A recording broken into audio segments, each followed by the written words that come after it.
Casa, saindo um pouquinho do futebol, vamos voltar para aquele setembro de 2007, lá se vão 12 anos, quando o Brasil descobriu que você estava passando por um drama, que a coisa era seríssima.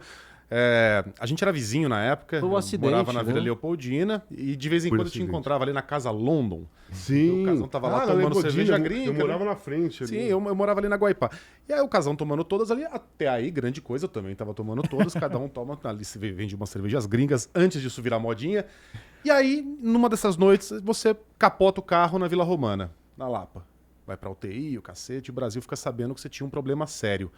Como é que você chegou nisso, cara? Como é que começou? Pô, cara, é assim, eu sempre usei droga na minha vida. Com 14 anos, eu já tinha isso na cabeça.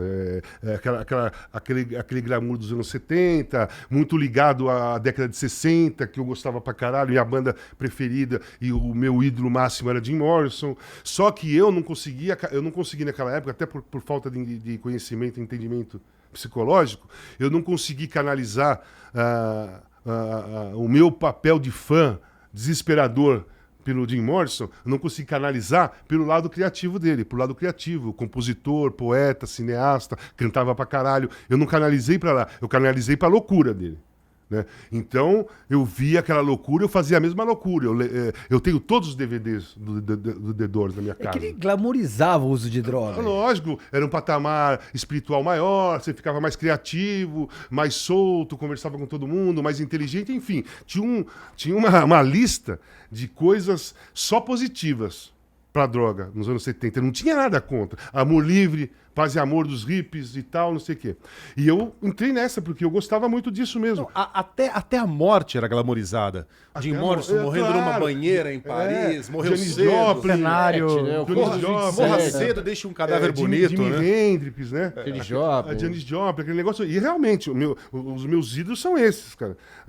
Eu só ganhava quadro da Janis Joplin, livro, biografia, porque a minha ligação era essa mesmo. E a minha turma de colégio, a gente tinha uma turma gigantesca, que ela se dividiu no meio, porque uns começaram a fumar maconha, outros não, mas continuava junto. Era legal, a gente viajava todo mundo junto, mas a turma foi dividida por causa disso. Então a droga sempre esteve presente. Só que assim, cara, eu acelerei naturalmente as coisas. Porra, eu já tomei droga injetável logo em 79, eu tinha 16 anos. Aqui no Brasil tinha isso? Tinha, cara, tinha. Pô, assim, não vou falar nos meus amigos, conhecidos, mas muita gente tomava droga injetável nos anos 70, início dos anos 80, muita gente. E eu entrei nessa e, assim, cheirei cocaína, tomei ácido, fiz um monte de loucura. Fiquei 8 anos sem usar nada na Europa, voltei pro Rio, também não usei nada, voltei para São Paulo, voltei à rotina normal que eu tinha antes com meus amigos. Não estou culpando meus amigos, não. Eu nunca culpei ninguém. E acho que quem fala que começou a usar droga por causa dos amigos é mentira. Você faz aquilo que você quer. Ninguém coloca um canudo no seu nariz, nem empurra um baseado na sua boca. Tudo que você faz é porque você faz. Né? Então eu reconheci isso há um tempo na internação, comecei a reconhecer isso, porque você sempre fica jogando, meu amigo. A pessoa se vitimiza quando na verdade o maior responsável é você mesmo. Aí eu fiquei 8 anos, voltei para São Paulo, começou a pegada de novo. Aí o que aconteceu? Eu fiquei esperando o momento de eu parar de jogar. Esses 8 anos você ficou limpo porque sim? Porque eu fui lá por causa da minha família. Na Itália, em Portugal? Portugal foi a primeira vez que eu tomei heroína. Fiquei com tanto medo de viciar, e fiquei viciado mesmo, que eu fui pra Itália, pensei só na família. Eu tinha um filho de 1 ano, depois nasceu um outro filho meu na Itália, depois nasceu outro filho meu na Itália, lá em Turim. Era treino, casa, saía pra jantar com a minha mulher, um vinhozinho, nada mais que isso. Nada mais que isso. Em Portugal, no Porto, você jogou depois de picado? Não. Quando o Porto foi campeão da Champions, em 87. Isso. Aí acabou o campeonato, e aí eu tinha uns amigos que a gente se reunia, fumava tal, e tinha um taxista, aquele que levava a maconha, tal, não sei o quê. Aí ele mostrou que tinha heroína e eu quis experimentar e me viciei. Voltei pro Brasil, e aí quando eu parei de jogar, bateu um alívio em mim e falei, puta que pariu, agora eu posso fazer o que eu quiser. Só que o que eu queria fazer era ficar usando droga, cara. Minha cabeça, dependente, viciado. Quando eu falei, agora eu posso fazer o que eu quiser, não era ir no teatro, não era no cinema, não era ir num parque com Novos meus filhos, projetos. altos projetos. Não. Era ficar usando droga porque eu já não jogava mais bola, era isso. E comecei a usar droga mesmo, constantemente. Inclusive, quando eu conheci o pessoal do Tijuana, que era lá da mesma área, da Mirandinha, eu já usava droga pra cacete, já estava embalado. Só que até então, eu tinha uma vida paralela profissional, familiar, com droga que não estava tendo interferência. Não estava atrapalhando, ou assim, não atrapalhava tanto na minha visão. Talvez na visão que vinha de fora já estava uma cagada, mas na minha visão ainda estava tranquilo. Tava conciliando numa boa. Mas quando chegou em 2005, final de 2005, isso acelerou. Eu comecei a ficar, por exemplo, cocaína, maconha, essas coisas, começou a não fazer mais o efeito que eu estava precisando, porque eu era dependente. E aí eu larguei tudo isso e voltei para a droga injetável. E aí a droga injetável é destruidora, em 10 dias, em 15 dias, ela vai acabar. Droga injetável, heroína? Pouquinho de heroína, depois era cocaína, como tem um monte de gente que se injeta aqui no Brasil, que é a pior coisa que existe no mundo, porque o efeito é de 10 segundos, você se pica o dia inteiro. Você se pica 30 vezes no dia. Você corre 30 vezes risco de ter uma overdose e morrer. Mas, cara, houve muitas coberturas. Eu tô pensando aqui na última cobertura da Rússia, que você deu aquele depoimento emocionante, fez todo mundo aqui chorar, acredito eu. Foi demais. Pô, você passou a Copa inteira limpo, contou isso em rede nacional, todo mundo se emocionou. Você fez outras coberturas internacionais, Estados Unidos, Austrália, o cacete, Copa do Mundo, Alemanha. Coreia do Sul. Eu suponho que você não entrava num avião com um saco de cocaína no bolso. Como é que você fazia? Mas, cara, dependente químico... primeiro, o dependente químico é o maior manipulador que tem na história. O maior mentiroso, o maior cara descolado. Dependente químico é foda. Consegue qualquer coisa em qualquer lugar. Eu chegava nos lugares, por exemplo, cheguei na Alemanha para fazer a Copa da Alemanha em Munique. Fuso horário, eu fui pro centro da cidade dar uma olhada na cidade, fiquei olhando, fui pro quarto dormir, no outro dia eu fui pra cidade e já falei, aquele cara já saquei qual era o movimento. Você saca o movimento. O dependente químico quer a droga, então você fica prestando atenção porque você vai na direção da droga. Por exemplo, a Alemanha, lá você só pega táxi, com todos os táxis ali, ponto de táxi. Você não pega táxi fazendo sinal, você tem que ir no ponto de táxi. E quando eu fui à noite lá, tinha um ponto de táxi, um monte de táxi e um táxi parado lá sozinho. Eu falei, o que aquele cara quer? Se ele quisesse só passageiro, ele estava aqui. Ele quer outra coisa, ele não quer só passageiro. E o cara realmente era Você adquire um superpoder ali, hein? Não, cara, percepção, né? Caçador da droga. não é superpoder. Uma visão diferente ali. Mas isso é doentio, cara. Não. A sua vida, O na superpoder verdade, eu não quero ser mal entendido. Você aqui, vive em ao contrário, função né? disso. Hã? A sua vida gira ao redor disso. Você só começa a fazer as coisas depois que você arruma a droga. É isso. Copa do Mundo era assim. Você troca, os valores são invertidos, né? Por que muitos caras que têm uma renda baixa, ele rouba o dinheiro da mãe para ir comprar pedra de crack? Porque a droga para ele é mais importante do que a mãe. Então isso tem uma inversão de valores. O dependente químico, ele inverte os valores, mesmo aquele que tem grana. Inverte os valores. Por exemplo, eu fui na Copa do Mundo. Ao invés de eu me focar na Copa do Mundo, eu só fui me focar na Copa do Mundo depois que eu arrumei a droga. Então a droga era mais importante que a Copa do Mundo, para mim, nos valores. E isso é uma inversão de valores doentia por causa da dependência. E quando eu falei, eu já tinha feito as Olimpíadas do Rio limpo. Eu fiz 2016, a Olimpíada. Isso. 2016. Eu fiz a Olimpíada do Rio limpo. A Baby me ajudou pra cacete, porque eu ficava no hotel sozinho lá em Copacabana, aí tinha festa da Casa da Alemanha, festa da Casa da Holanda, festa da Casa... Baby Consuelo, pra quem não... Rio de Janeiro tava em festa.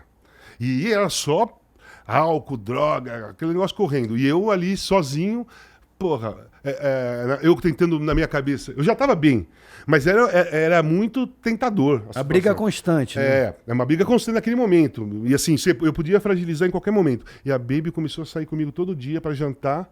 A semana final da Olimpíada, que eu fiquei no Rio mesmo até a final da Olimpíada, final do Brasil contra a Alemanha, depois do domingo o encerramento, eu fiquei aquela semana toda, e ela saiu a semana toda comigo para jantar. Aí eu jantava, a gente batia um papo, tomava uma lá, 11h30, dava sono, ia para lá e dormia. Isso foi todo dia.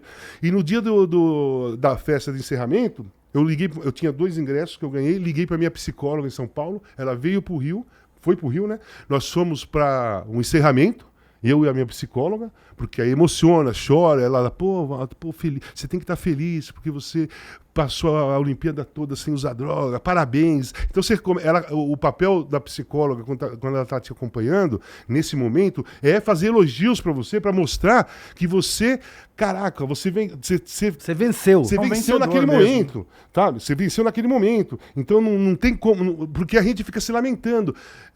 Você fala, puta, não fiz nada, porra, maior curtição no Rio de Janeiro, não curti porra nenhuma. Pô, lógico que eu curti. Só que a cabeça naquele momento ainda funcionava assim, curtição pra mim era usar droga. Então, mesmo eu não usando, já não usava um tempo, mas a cabeça funciona dessa maneira. E aí ela me, pô, parabéns, caralho, foi do cacete. Aí nós saímos do Maracanã, ligamos pra Baby e fomos jantar os 3. Aí no jantar eu falei pra elas, eu falei, cacete, bicho, esse foi o primeiro evento grande de esportes que eu faço inteirinho sem beber e sem usar droga. Foi a Copa, foi a Olimpíada.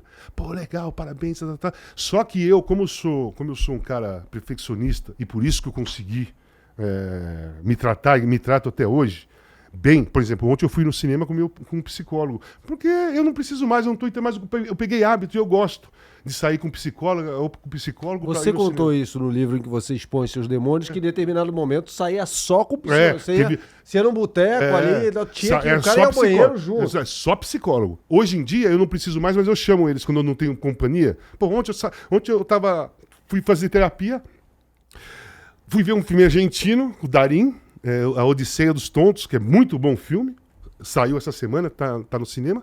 E eu não tinha ninguém, liguei pro meu psicólogo, você tá afim, você tá livre pra ir no cinema? Tô, eu vou com você. Aí nós fomos. Só que faltava pra mim eu fazer um evento desses fora do Brasil pra que eu conseguisse lidar sozinho, sem a ajuda do psicólogo, né? E outra, Copa do Mundo é mais de um mês. A Copa do Mundo é mais de um mês, é só festa também. Você dorme de fogo, né? Você dorme pouco, come pouco, um jogo atrás do outro, viagens e tal. Uma coisa, o pessoal acha que vai passear. Então, exatamente. Mas ao mesmo tempo é muito divertido. Claro, é bom pra cacete. Imagina, mas o trabalho é o tem. limite Só da que, por exaustão. exemplo, o dependente químico, ele tem uma lista, pelo menos eu tenho a minha lista de comportamentos de gatilho para uma possível recaída, que é cansaço, fome, solidão. É uma lista que fazia com que eu usasse droga no passado e que eu tenho que fazer, eu aprendi a fazer diferente. E eu queria ir para a Copa do Mundo, para mim eu precisava ir na Copa do Mundo, passar por tudo isso e lidar sozinho, né? Por isso que eu tive aquele desabafo no final. E durante a Copa, durante a viagem até a Copa... Você teve quase uma recaída em Liverpool, não foi? Não tive uma recaída. Quase. Eu fiquei louco na porta do Cavern Club. Todo mundo, verão, mulheres bonitas, os caras, todo mundo tomando cerveja, tocando Beatles lá dentro. E os meus amigos, vamos entrar. Ninguém tinha ido no Cavern Club. E eu ali, ficava, puta, entro, não entro. O que eu vou fazer? Entro, não entro. Vou pegar uma cerveja. Entro, não entro. Beatles, cara, tô na casa dos caras. E, não vou lá, tal. Aí eu decidi não ir. E uma produtora da Globo, ela ia entrar, ela decidiu ir embora junto comigo, só para dar um suporte. Casão, só para eu entender, não tem negociação, é zero tudo, não pode beber um gole de nada. Eu não bebo. Mas você sente que se você beber, você pode voltar? Eu não sinto nada. Mas você consegue? Mas a bebida, ela baixa a crítica. A questão da bebida é o seguinte, com um dependente químico. Ela baixa a crítica. E a bebida baixa a crítica de qualquer um. Você jamais chegou a ser alcoólatra? Não. Então, Mas bebi muito, mas não era alcoólatra. O meu problema era a droga mesmo. Parar de beber foi até uma situação mais tranquila. Porque a bebida tem em todo lugar, né? A droga, por exemplo, parar de usar droga é uma das coisas mais tranquilas dentro de um tratamento. Eu fiquei internado 1 ano dentro de uma clínica. Não tem droga dentro da clínica, óbvio. Então, 1 ano eu já fiquei sem usar droga. Quando eu saí, quando eu tive alta, a ressocialização que é a pegada. Que eu escrevi um novo livro, eu e o Gilvan, que vai ser lançado em março do ano que vem, que eu conto exatamente do dia que eu tive alta até os dias de hoje. Né? Todo o processo que eu passei de ressocialização, voltar a ter confiança em mim, voltar a fazer com que as pessoas tivessem confiança em mim de novo, a minha credibilidade, esse processo todo eu conto nesse próximo livro. Isso que ele estava falando, né? É muito importante. O livro vai virar filme? Eu quero falar muito desse filme, mas deixa eu só fazer uma pergunta, porque é muito importante para quem está ouvindo, que essa dica vale ouro. Você, como ressaltou Megali, você não teve problema de alcoolismo. Em nenhum momento você virou alcoólatra. Mas você tem a consciência que, se no meio dessa batalha você bebe um gole, o álcool te deixa mais permissivo. Claro. Ele faz com qualquer um isso. Por exemplo, uma pessoa que não é dependente de química, que não usa droga, não usa nada, enche a cara, ele tira a calça na rua. A mulher levanta a blusa. A gente faz coisas quando é alcoólatra, quando você bebe muito, que você jamais faria se você tivesse sessão. O álcool diminui a crítica. A questão do álcool é o seguinte, nós temos crítica, certo? Por exemplo, nós estamos aqui, nós 5. Cara, eu não vou fazer xixi no chão. Eu tenho crítica para isso. Eu não vou no banheiro e deixar a porta aberta. Eu tenho crítica para isso. Eu não vou cuspir no chão. Porque eu tenho crítica. Se você virar presidente, você não vai nomear o seu filho embaixador. Jamais. Mas você consegue, se a gente abrir uma cerveja aqui... Você pode beber na minha frente, bicho. Um churrasco, 5, 6 horas, todo mundo bebe. Cara, é o seguinte, eu fui aprendendo com o passar do meu tratamento, que eu tenho até hoje, né? Eu faço tratamento até hoje, porque eu quero, porque eu acho que é necessário. Você vai aprendendo. Demorou um tempo, mas eu percebi que um dos segredos era o seguinte, eu tinha que ter meu limite. Eu não posso fazer com que vocês 4 mudem o hábito de vocês só porque eu sou dependente químico. Não posso. Se a gente sai, nós 5 para um bar e vocês gostam de tomar cerveja, vocês têm todo o direito de tomar cerveja. Quem tem que saber o limite sou eu. Então, por exemplo, eu saio para jantar na Copa do Mundo com os caras, o Galvão gosta de tomar vinho e tal, o pessoal. Eu fico lá jantando, batendo papo, os caras tomando vinho. Uma garrafa, da terceira garrafa eu peço café, tomo um café e falo para os caras, eu vou fumar um cigarro ali fora, quando acabar, vocês me chamam que eu divido a conta. E eles já sabem disso. Então, é assim, o limite tem que ser, o limite vem para mim. Eu sou o problemático. Eu sou o doente. Eu que tenho dependência química, não são vocês. Então, é muito injusto sair nós 5 e eu falar para você, ó, por favor, não tome nada, né, pra minha frente. Cara, eu tô tentando fazer com que vocês não façam uma coisa que vocês gostem, vocês não são doentes, não são nada, quem é doente sou eu, isso não tá certo. Então, eu aprendi a desenvolver o meu limite. Então, por isso que eu vou em churrasco, eu saio para jantar com as pessoas, eu vou em festa às vezes, que eu fico lá, cara. Fico lá. Eu mesmo sei meu momento, cara. Eu me toco. Quando o pessoal começa a ficar um pouco alegre, eu falar alto, ou dar aqueles tapas nas costas. Hora de sair fora. Eu falei, meu momento... Pega o chapéu, vou embora. Noitada, acabou pra você. E faz falta? Nenhuma. Você teve que usar remédio para largar as drogas? Tive. Eu uso remédio ainda hoje, porque o uso de droga intensivo, ele desencadeia algumas coisas no cérebro da gente que você não tinha antes. Então, por exemplo, eu sou... Não é que eu sou, acontece comigo, às vezes, persecutoriedade. Sabe? Achar aquela paranoia de que tá... Pô, da polícia, não sei o que. Desenvolve dentro do seu cérebro. E às vezes... Às vezes assim, eu falo, às vezes. É muito raro acontecer, mas às vezes você fica lá, porra, puta, meu, tá dando.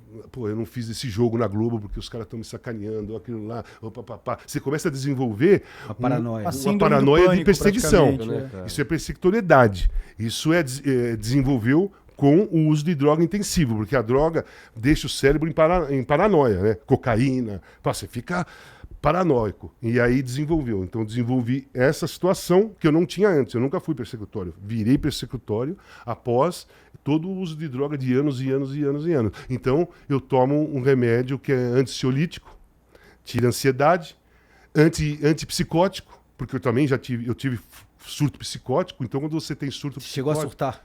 Quando você tem surto psicótico... O surto psicótico é o seguinte, todo mundo normalmente tem a divisão da realidade e a realidade bem separadinha. Ali, ó, como se fosse um lacre. Quando você tem um surto psicótico, esse lacre quebra. E aí, para sempre, você vai ficar à mercê da realidade e realidade. Realidade e realidade. Então, é muito arriscado, por exemplo, eu entrar em surto psicótico de novo.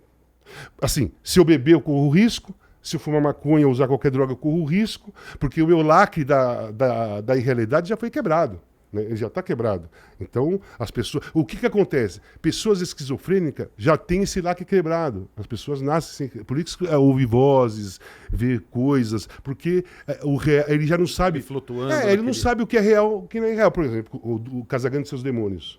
Eu vi os demônios, tive visão de demônios. Para mim, era real. Para mim, chegou um momento que eu não tive... Eu passei muito tempo vendo os demônios em dúvida se é real ou se não é real. Literalmente, demônios? Não é figura de linguagem? Não. Vai ter o volume 2? Esse aí é uma curiosidade enorme. Não, esse real não é real, real não é real. Isso é a quebra do lacre do surto. Porque se você tá são, você fala, isso aí não é real. Demônio Se você vê um carneiro flutuando, você fala, pô, isso não é real. Agora, se você tem surto psicótico, se você é esquizofrênico, você ia olhar o carneiro, caraca, olha o carneiro voando. Sabe? Dá essas dúvidas da realidade com a realidade.